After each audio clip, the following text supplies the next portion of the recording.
What's going on, guys, and welcome to another Doctor Who review. Today I'm going to be reviewing the 10th Doctor David Tennant story, Voyage of the Damned. It is the third Christmas special in all of Doctor Who, really, if you don't count the kind of first Doctor weird Christmas special that there was. The third of the new series, anyway. And yeah, it's one that I've always actually quite liked. It's one that, from what I've heard, a lot of people aren't the biggest fan of, actually, and I don't know if it's just I don't know what it is about this story, but I've always really liked this one, so I was interested going into it with a more, you know, more kind of review head on, actually taking notes and actually, I mean, the Christmas specials I never take as seriously as normal episodes.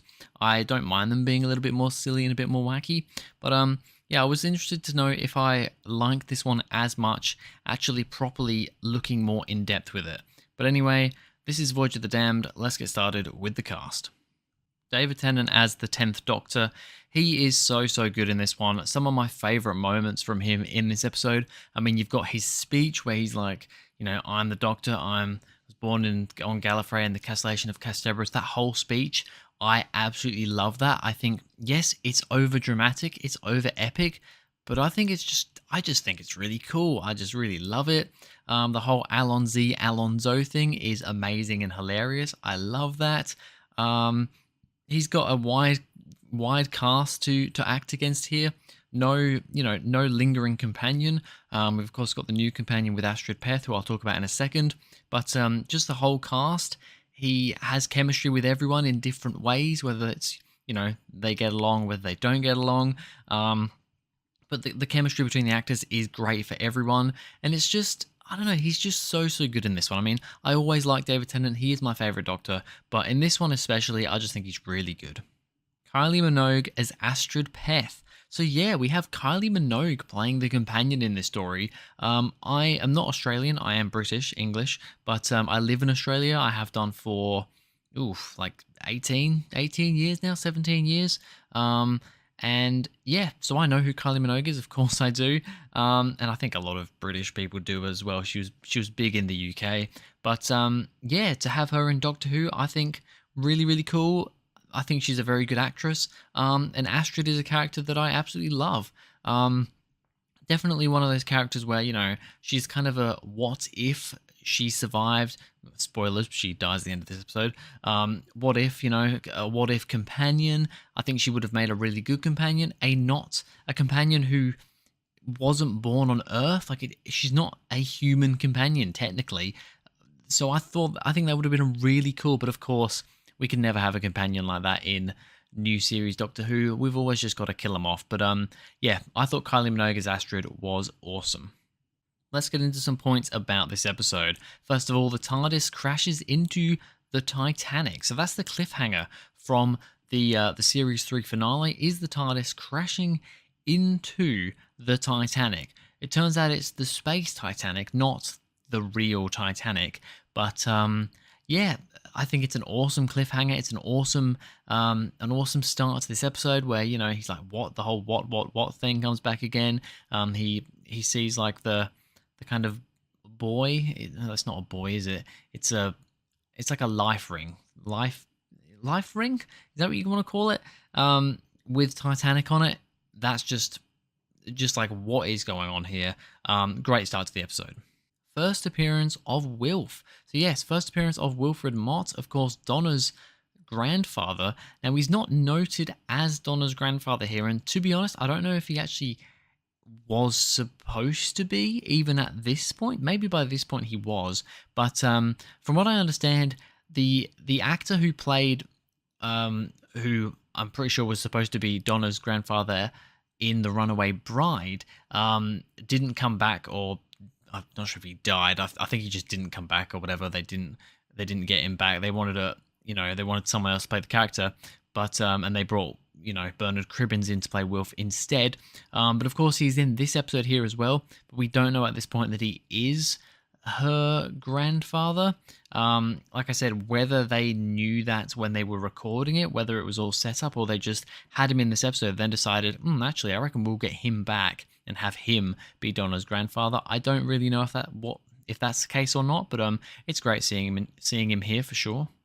The captain wants the ship to be hit by the meteors. So there's some meteors flying towards the Titanic. I mean, just like, of course, it's the Titanic. It's got to crash into, it can't crash into an iceberg in space. So what's going to happen? It's going to have some meteors go flying into it instead. And or maybe they're even, were they meteors or did they actually end up being like missiles? I can't 100% remember. But yeah, basically the captain doesn't want to put the shields up, and it's something to do with he's like, oh, I'm an old man, I don't have anything else to live for anymore, but the amount of money this will make for my family and like compensation and stuff, my family will be rich. That's basically it. He wants to do this so that his family can be better off. So yeah, pretty dark stuff there, that he's just going to die, and he accepts it just so that his family can have some money. I mean, how are his family bad off? They're not very well off. I don't really know, but yeah, it's pretty brutal. The hosts are evil. So that we have the hosts, which are these robots that look like angels, and they're supposed to be on the ship to like do maintenance, do engineering stuff, fix things, be of service to the guests and staff on board. But it turns out they're turning evil for whatever reason, and they now use their halos as weapons. A little bit cheesy, I will be honest, and just in general they are quite cheesy. But I still kind of like them. With it being a Christmas special, I can let that sort of thing go. If the Titanic crashes into Earth, it will wipe everyone out. So yeah, once the Titanic gets hit by these meteors or missiles, it then starts kind of making a crash course, of course, towards Earth, and of course, it's directly towards London. But this is going to be big enough that I can't remember if they say that it's just going to wipe out the UK or if it is going to wipe out the Earth if this explodes because of what fuel or whatever it is, batteries or I don't know, that make up the Titanic's engines. It will cause devastation on Earth, and it'll pretty much wipe out the Earth. But yeah, of course it's going towards Buckingham Palace as well. I mean, we'll get to that in a second, I think, but of course.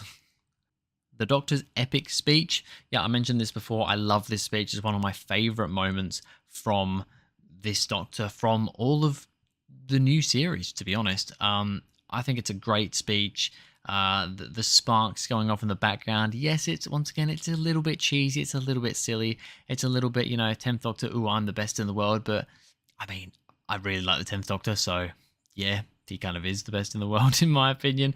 But it's part of his character that he's cocky. This Doctor is quite cocky and stuff.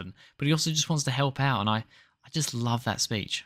The host saying kill is a bit silly and annoying. This is one of the issues I have with the episode. Although, yes, the cheesiness of the hosts and things, I don't mind too much.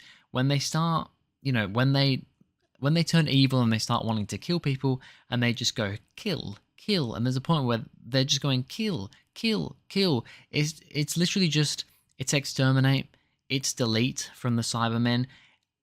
Something in this era specifically, and like I said, this is like my favorite era of the show, but it does seem to be a thing of this era where we'll make these kind of robotic-y sort of enemies have like a catchphrase that they say over and over, delete. I mean, exterminate was already a thing with the Daleks, although they do it more here than they did in the classic series. But the whole delete thing for the Cybermen was brought up in like series 2. And then this kill, kill, kill thing, just the way they say it as well, just it is quite annoying. It is quite silly. Banakafalata sacrificing himself, that is a pretty crazy moment. They're on the bridge, the rickety bridge, and the hosts can fly. They're coming up to him. They have nowhere to go. Banakafalata reveals that he's a cyborg and he has kind of a battery, which is kind of like an EMP that he quite conveniently has on him, that they can use as a well, they use it a couple of times, don't they? Actually, earlier on to fend off the angels, but this time he actually just kind of uses it himself and basically, yeah, kills himself, sacrifices himself to save everybody else. There is also the sacrifice from Foon. I'm pretty sure she's called. You've got Foon and I can't remember the guy's name, but the two fat couple. The fat couple, I will be honest, hasn't aged great. The whole fat couple thing. Yeah, I mean, it's trying to poke fun at that, but at the same time, they are nice characters, and the Doctor is very nice to them and everything, but yeah, in a lot of ways, it hasn't really aged very well, that whole thing. But when she sacrifices herself because, he fell to his death very clumsily, she sacrifices herself to, well, to one, help everybody else out, but also she's like, I can't live without him. So yeah, she is also dead. The Doctor using up his first two questions. So the whole, the Doctor talks to the host and they give him three questions. It's like the whole genie giving you three wishes thing. It's a little bit silly once again, but I can't exactly remember what he asked now, but it's something like, well, one of them's like, was that a question? Did I just use up a question? And it's like, yes. And that's also used up a question. So it turns out he only has one question, and he asked this really long-winded question. And it builds up the tension, and it's funny. Max's business has failed, so his plan is to destroy the Earth, saving himself and destroy his other board members. Now, I don't 100% understand Max Capricorn's